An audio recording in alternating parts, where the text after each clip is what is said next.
Paris Olympics শুরু হতে যাচ্ছে আর তার মাত্র কয়েক ঘন্টা আগেই ফ্রান্সের রীতিমতো রেল পরিষেবায় বিঘ্ন ঘটছে অগ্নিসংযোগের ঘটনার কারণে। আপনাদের জানাবো, ফ্রান্সের একাধিক জায়গায় রেলে অগ্নিসংযোগের ঘটনা আর এর জেরেই ব্যাহত রেল পরিষেবা।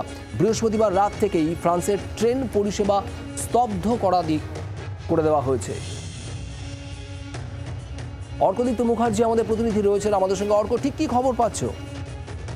দেখো, আজকে থেকে প্যারিস অলিম্পিক কিন্তু একদম শুরু হয়ে গেল বলা যায়, এবং তার আগেই ভোর রাতে ফ্রান্সের বিভিন্ন জায়গায় এবং প্যারিসেও বিভিন্ন ট্রেন স্টেশনে আগুন লাগিয়ে দেওয়া হয়। কারা আগুন লাগিয়ে দিয়েছে এই নিয়ে কিন্তু এখনো পর্যন্ত কোনো সদুত্তর পায়নি ফ্রান্সের সরকার। তবে মানছেন না তারা, তবে ইচ্ছাকৃতভাবেই যেটা করা হয়েছে এটা কিন্তু একাংশের মত।